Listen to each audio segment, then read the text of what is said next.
Title: When I entered the room, my cheating wife's lover was bragging to his friends, "I only sleep with Mari." "Are you serious, Lisa?" Rachel said, eyes wide with disbelief. "You're really doing this without even mentioning it to Mark first? I mean, he's your husband.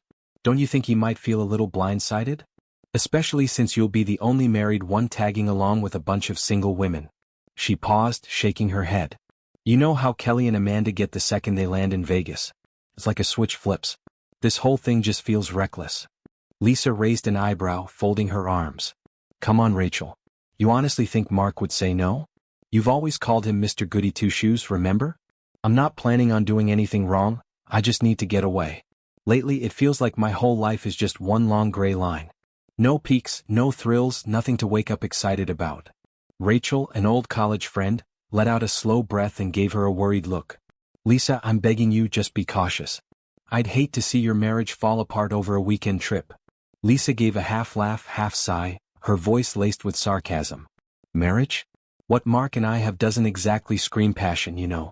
We've been together 22 years, and not once have I seen him genuinely fired up about anything. It's like sharing a house with someone who's allergic to emotion." Rachel blinked. "Wait, since when? I thought you loved him.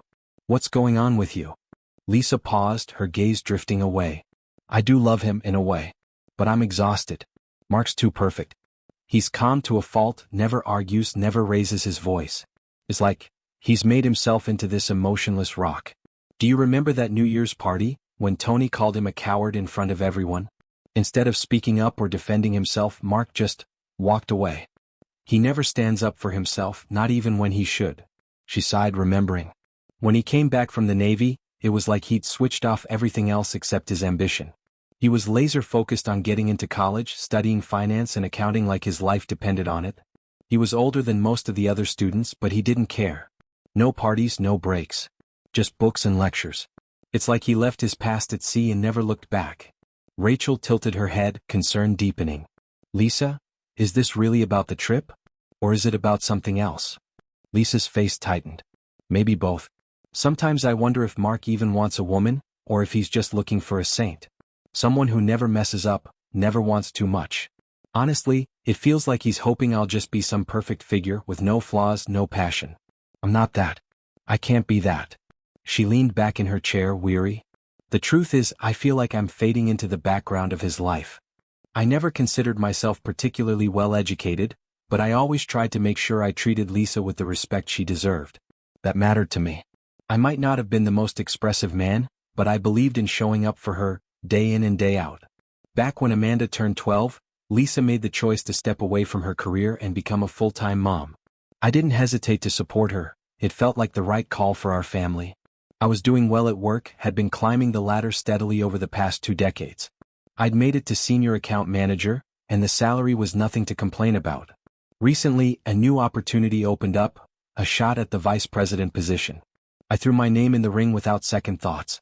I'd been putting in the work, and I honestly believed I was ready for it.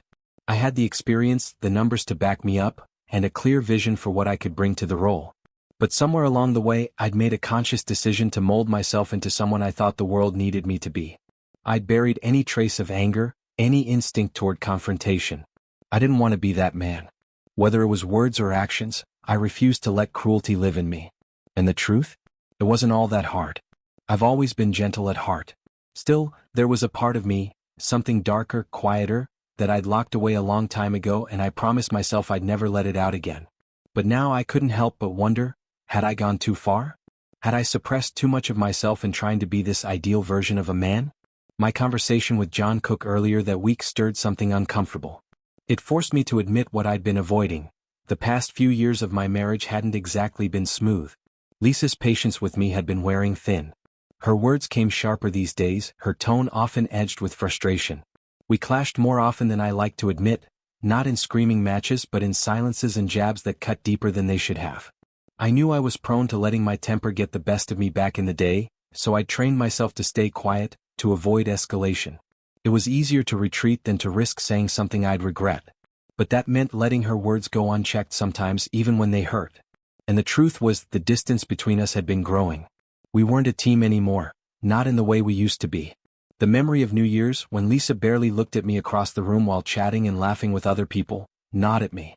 I'd stood there, drink in hand, watching the disconnect widen between us like a slow tear in fabric. Still, I tried to brush it off. I shook those thoughts out of my head and set them aside like I always did. That night at dinner, I mentioned the chat I'd had with John Cook, trying to open the door to a real conversation. Lisa barely reacted. She gave a half-hearted shrug, waved her hand like it meant nothing, and didn't even look up from the TV show she was watching. Then, as casually as commenting on the weather, she brought up her upcoming girls' trip to Las Vegas. Caught completely off guard, I blinked. Wait. Which girls are going with you? I asked, my fork pausing halfway to my mouth. Lisa had tossed out the Vegas trip like it was nothing, and I remember blinking at her, confused. Wait, did you already tell me about this? I asked, trying to keep my voice steady. She looked over her shoulder, surprised. I thought I had, she said vaguely, but her tone made it clear she hadn't. That night, the unease stuck with me. I needed someone to talk to, someone who knew both of us. So I tried calling Sam Reynolds, an old friend from my Navy days. He was hard to track down, but I eventually got hold of an assistant. Would you like to leave a message? The voice asked. Please just try to reach him, I said, maybe a little too urgently. Finally, after a moment, the line clicked and a familiar voice came through. Hey, this is Sam. I cleared my throat. Sam, it's Tim. Tim Burns. There was a pause on the line before he responded. Tim? Wow, it's been forever. Almost 8 years, I said, my voice quieter than I expected. I need your help. I told him everything, at least the big pieces. About Lisa, the distance growing between us, the trip she was on, how I couldn't shake the feeling that something wasn't right. I don't care which hotel she mentioned, I said. We'll track it down. I just need to know if she's okay, or if I'm being blind. Tim, I've got you, he replied without hesitation. We'll figure this out. After the call, I heard another voice chime in on the line. Ron, another old friend. His familiar baritone warmed something in me that had gone cold lately. How you holding up, man? I smiled a little. Well, I've been chasing the corporate dream. Didn't get quite as far as you, but I've held my own. Still, he said, it's really good to hear your voice. Same. We had a brotherhood back then. I miss it, I said, and I meant every word. Life had scattered us, and I hadn't even realized how much I needed to feel that connection again. I ended up telling him about my time after the Navy, how I got my master's at Wharton, how I'd chosen family time over chasing bigger paychecks. My priorities were different. Lisa had always supported that, or at least she used to. Tim, Ron said, I've got an idea. Let me explain what I'm thinking. Just trust me. Meanwhile, in Vegas, Lisa and Rachel slumped into the booth at a quiet diner for a postponed breakfast. They looked drained. The trip had already taken its toll, emotionally if not physically. Watch it, Walt, Lisa snapped, hearing a crude comment from another table. Don't belittle my husband. Hurley, ever quick to backpedal, raised his hands. Dang, I'm sorry, Lisa. I know I speak without thinking sometimes. I mess up when I feel out of my depth. I swear I'll apologize to Tim when we're back. Lisa studied him for a second, caught off guard by his earnestness. There was a humility there she hadn't noticed before. He wasn't as smug or abrasive as she'd originally thought. Her irritation started to melt, and suddenly she burst out laughing, completely unplanned. Oh my gosh, she said, chuckling. I don't even know why that hit me so hard. In that moment, everything felt a little lighter. But deep down, Lisa still hadn't faced the reality of what she was running from, or what she might be walking toward. I'm sorry, Lisa, Walt said quietly, his voice low but laced with something dangerous. It's just, you're stunning. Irresistible, really. It'd take a saint not to want to dance with you. He let out a nervous laugh, the kind that tried to lighten the weight of what he was admitting. Lisa leaned in, her cheek brushing against his shoulder. Oh, don't pretend you don't enjoy the attention, she murmured, her voice teasing. They kept swaying to the music, bodies close, tension rising. Walt's hands had settled lower than they should have, and Lisa didn't stop him. Her fingertips traced across his shirt, and when their lips met, it was slow, heated, and deliberate. But while Lisa was lost in the moment, back home, something very different was unfolding. Tim sat alone in the dark, in the same chair he always read in, the soft hum of the fridge the only sound in the house. His hands were clenched, his thoughts spinning. What had started as a dull ache in his chest had sharpened into something else entirely, betrayal. Not just disappointment. Not confusion. Pure raw betrayal. He had adored Lisa. And now, she'd shared herself with another man like it meant nothing. Tim tried to breathe through it, tried to calm himself. But then came the thoughts, dark, unrecognizable ideas whispering in the back of his mind. How to humiliate Walt. How to ruin him. The kinds of things he wouldn't even have allowed himself to think about a few years ago. But he caught himself just in time. He wasn't that man. Not anymore. He would face this with dignity. Or at least he'd try. The door clicked open and Lisa stepped inside, trying her best to act like everything was fine. "Hey honey," she said with a forced smile. "Did you miss me? We had a great time, but it's good to be home." Tim didn't move. He was already seated, waiting, hands folded in front of him, his expression unreadable. "Sit down," he said quietly. Lisa froze. There was something in his voice she hadn't heard in years, steel. Not anger exactly, but power. Resolve. "Tell me about your trip," he said. "What made it so incredible?" She hesitated, still standing. "Sit," he repeated, this time more firmly. Reluctantly, Lisa took a seat across from him, trying to suppress the growing tightness in her chest. Then Tim looked her straight in the eye. "Tell me the truth, Lisa. How many men have there been? How many times have you stepped outside our marriage while I sat here thinking we still had something sacred?" The blood drained from her face. She didn't know what he knew, if he'd heard something, seen something, or was just piecing things together. Panic started to rise in her throat, and in a flash of defense, she lashed out. "You're insane," she snapped. "You pathetic, paranoid man. How dare you accuse me of cheating? Of being dishonest? Who do you think you are?" Tim didn't flinch. "It wasn't just Walt," he said, voice calm but cold. "Although that definitely helped open my eyes. This isn't about jealousy, Lisa. This is about trust. About truth. About how many times you looked me in the eye and lied. I held loyalty sacred," I told Lisa, my voice steady but my chest tightening with every word. "It was the backbone of everything I believed in. And you threw that out like it meant nothing." I paused, letting the silence do the heavy lifting. Without trust, without commitment, what even is a relationship? I shook my head slowly. "The last few years haven't been easy for either of us, but your actions, they've shown me a complete lack of respect. For me. For what we built." Lisa sat there quietly, not offering a word. "I'm not going to keep you here," I said, rising from my chair, hands flat on the table. "You're free to leave. But I need to make something clear. One condition." Her eyes flicked up to mine. "If I find out that you've been bringing men back here, this house, for anything more than a conversation, that's it. I will immediately stop paying the agreed alimony, and I won't contribute another cent toward the mortgage on a house you used to betray what little is left of our past. If you try to fight that in court, I have the pictures, Lisa. You and Walt. You know the ones I'm talking about." I didn't say it with venom. I didn't raise my voice. I just laid it out, plain and undeniable. "The decision's yours." I turned away, my heart heavy, a strange mix of guilt and clarity washing over me. "I'm sorry," I whispered, more to myself than to her. The truth was, Lisa had been drifting for a long time, and I just stood by, convincing myself things would magically get better. I should have spoken up sooner. Should have been firmer. Maybe if I had, we wouldn't be here now. But in the end, the choice had always been hers. I couldn't carry the weight for both of us anymore. For too long I'd lived inside memories, clinging to the past like it still held power over the present. But now I knew, it was time to face forward. What happened next with Walt? That was unexpected. He showed up. Angry. Probably embarrassed. Maybe both. "You think I'm some kind of joke, huh?" he sneered. "Like you're better than me? That she'd rather have a plastic toy than a real man?" I didn't blink. "Honestly?" I said calmly. "Yeah. I think she'd get more satisfaction from something that doesn't talk back." Walt's eyes flared. "You arrogant little punk," he growled, and then he lunged. Everything happened fast. One second he was charging at me, the next his weight crashed into the dining table. The whole thing gave out beneath him, splintering into pieces. He groaned, trying to push himself up, but by then the damage, physically and metaphorically, was already done. He staggered to his feet, red-faced and breathing hard. But the thing is, he didn't fight for Lisa. He wasn't there for her. Deep down, I think he knew she was never really his. Maybe not even mine anymore. Later, Walt wandered off, muttering something I couldn't make out. Whatever pain he carried, it wasn't just about this. It went deeper. Something buried, probably from years ago. And as much as I wanted to hate him, I couldn't help but feel a little sorry for him. Turns out, behind all that bravado, Walt was carrying something no one knew about.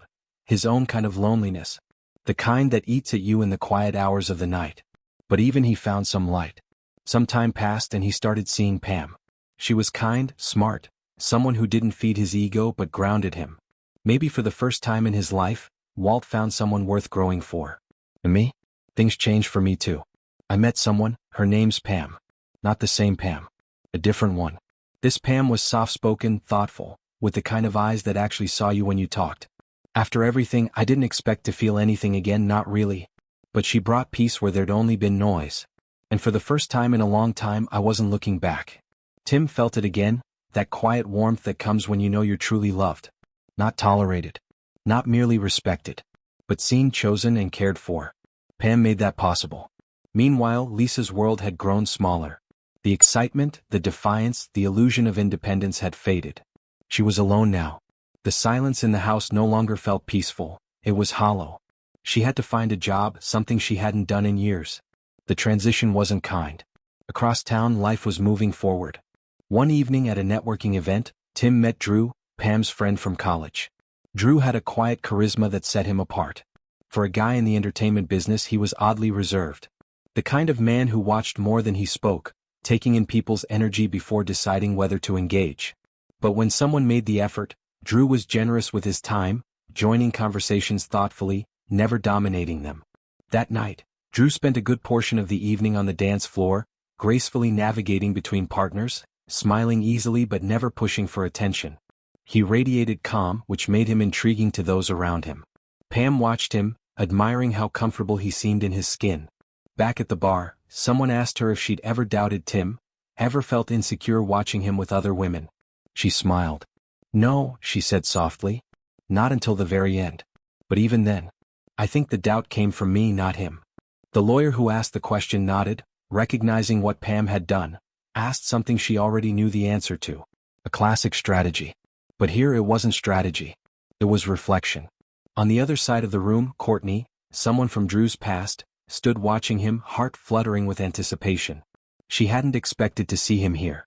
Their paths had diverged long ago, but that memory of their shared dance a few nights back lingered in her mind. She hadn't planned on seeking him out, hadn't planned on anything really. But something in her stirred. She stood, walked over, and without a word looked him in the eyes with a mischievous smile. And Drew, his heart still steady but curious, met her gaze, remembering her touch, her rhythm, the energy between them. At the same moment, across the country, Tim stood at the edge of a hotel hallway. He had left a room behind, one filled with memories, heartbreak, and final conversations. For a split second he considered leaving a note. Something simple. Something kind. But he changed his mind. He walked out, letting the door click shut behind him with a heavy thud that echoed like the punctuation at the end of a chapter. Maybe even a whole book. As he reached the lobby, he stopped at the reception desk. A strange feeling swept over him. "How's everything going with my wife's case?" he asked, concern threading through his voice. The clerk blinked, unsure, but Tim didn't press. It wasn't really the answer he was after, it was closure he needed. Just as he turned to leave, a voice pulled him back. "Hey Drew, how've you been?" He turned, stunned. The sound was unmistakable. "Courtney?" he asked, eyes widening. She smiled. "Didn't expect to see me at a family law seminar, huh?" "I'm not here to join in," Courtney said, her voice soft but clear. "I came for a different reason." "Please sit," I told her, gesturing to the empty seat across from me. She sat upright, her eyes wide, searching. For what, I'm not sure. Maybe for courage. Maybe for something that no longer existed between us. "She's really coming," Sarah said from across the room later that day. "In just a few weeks." There was something firm in her tone, the way she said it like a command rather than an observation. I nodded. She was right. If there was ever a time for clarity, it was now. That evening, I let myself settle into something simpler. The two little ones, my entire world now, had crawled up into my lap, both asleep before the sun even finished setting. As I watched them breathe, I couldn't help but feel grateful. These moments, quiet, imperfect, real, were everything I had ever hoped for, even if they came from a path I never planned. Sarah sat beside me as the room dimmed, watching their tiny chests rise and fall. "Is there anything you wish you'd asked her?" she asked quietly. I thought for a while before answering. There are times I truly feel like I'm doing something that matters, making even a small difference. No, I don't make a fortune. I don't drive anything fancy, and I don't live in one of those high-rise places overlooking the water. But I'm happy. Truly happy. For the first time in a long time. Sarah tilted her head. Then why keep holding on? I smiled, half shrugged. Maybe I shouldn't. Maybe you're right. But if you want to understand her, maybe you should ask her. I've made peace with where I'm at. Later, she asked me, will you come? I will, I said without hesitation. And I'm bringing my whole family. I want you to meet them. Courtney never got the chance to meet them. 7 days later, on a clear, cold Monday morning, we stood in the back row of a modest chapel, holding each other's hands tightly. Her memorial service was quiet. Almost too quiet. The pews were mostly empty, the echo of the pastor's words carrying farther than they should have had to. A reminder, maybe, of how many connections had quietly faded in her final years. Afterward, someone handed me a letter. It was addressed to me, Andrew, in Courtney's handwriting. I held it for a long time before saying anything. Then I turned to Pam and said, I don't think I want to read it. She looked at me puzzled. I mean it. I'd rather throw it in the fire and let it go. Maybe it was meant to be read, maybe not. But if she wanted to say something, she could have said it. I don't need to open that door. I offered it to Pam instead. If you want to keep it, you can. If not, let's burn it together. She held it for a moment, then nodded. Later that night, we stood by the fireplace.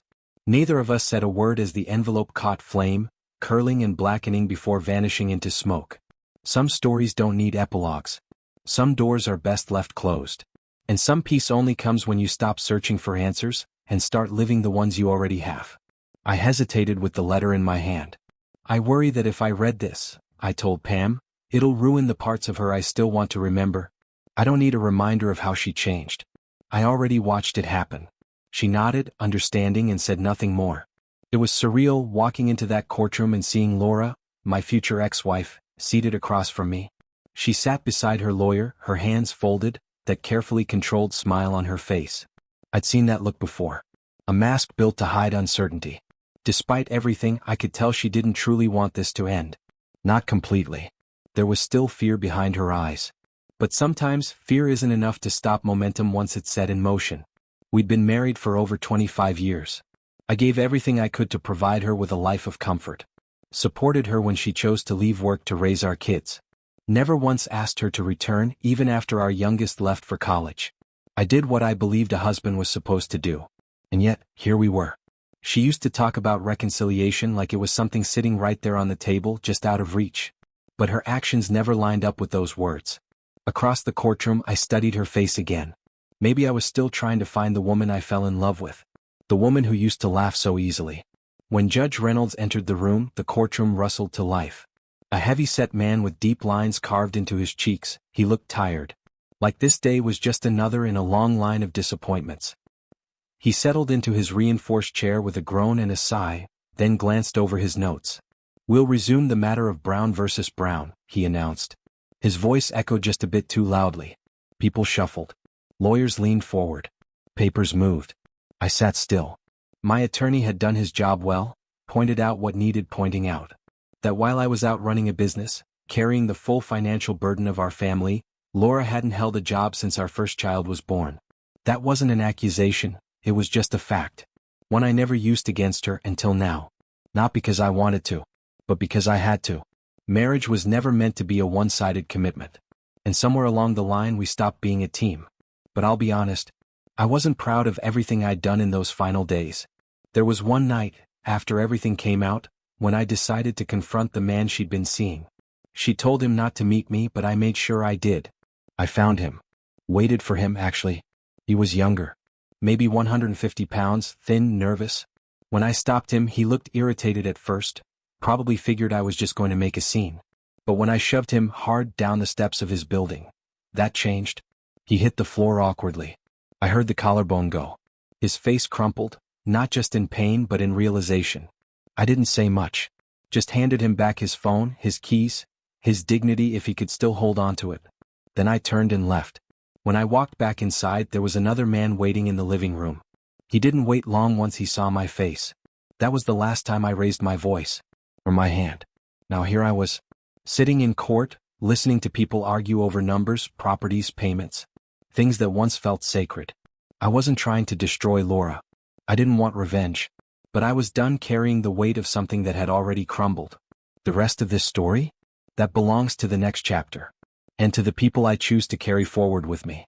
I truly believe this marriage can still be saved, the counselor told me, her voice confident, almost rehearsed. Your wife, Laura, she wants you back. She's ready to welcome you with open arms. I didn't reply. But let me be very clear, she added, her tone sharpening. If you continue skipping the sessions I've scheduled and fail to meet your obligations as a husband, the court will lean in her favor. Financially, legally, you will lose ground. I sat there, still letting her words wash over me. I'd heard enough. 30 days. That's what the judge gave us. I remember the gavel strike. Loud, final, oddly anticlimactic. Judge Reynolds shifted awkwardly in his chair as the courtroom rose. His bench groaned beneath him like it too was tired of bearing the weight of other people's disappointments. The marriage of David and Laura Brown is officially dissolved, he said. Effective in 30 days. And just like that, 25 years of my life were reduced to a signature and a bang of wood. As we exited, I glanced over at Laura's desk. She avoided my gaze, already talking quietly with her lawyer, the two of them acting as if they hadn't just buried something sacred. Later that day I reached out to Lucy. She was someone I'd grown close to after everything, supportive, grounded, a flicker of light when the rest of my life had gone dim. She answered right away. I've got a meeting at 7, she said, but I'm free until then. Perfect. I stopped by her place and brought along a bottle of something expensive. Not to impress her, just to mark a moment. A full circle kind of night. I didn't even take off my coat before going to the fridge and returning with the bottle and 2 glasses. We sat on the edge of her bed, the city lights pouring in through the blinds, and laughed over everything and nothing. Felt earned. But not everything was peaceful. There was a man, someone who'd been bothering Lucy for months. She had told him no. Repeatedly. That night he let himself in. Things turned ugly fast. I tried to get between them, but he shoved her to the ground. Reflex kicked in. He caught me with a wild punch before I brought him down with a sharp knee to the groin. The whole incident was caught on a bedside security camera. The footage was crystal clear. He was charged with assault, disbarred from the legal association, and sentenced to 2 years in prison. Public shame followed. For someone who once carried weight in local legal circles, it was a brutal fall. But justice was served. His attack on Lucy wasn't just violent, it was symbolic of everything we'd both had to endure. The disrespect. The dismissal. The disbelief. Afterward, her family reached out. Her parents. Her sisters.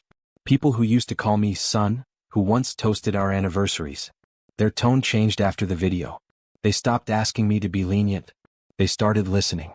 But the bond we'd once had, mutual respect, shared stories, inside jokes, was gone. I don't hate them. I just don't belong to them anymore. Sometimes I still catch myself wondering what would have happened if Laura had fought harder to keep our family together. If she could have found her own strength. If I had acted sooner or said less or said more. But those thoughts are ghosts now, echoes in empty rooms I no longer live in. And besides, Lucy was smiling this morning. One of those real, glowing smiles, the kind that shines even before your eyes open. She looked at me like I was hers and I believed it. Enough of the heavy stuff, she whispered as sunlight filled the room. It's time to start our day.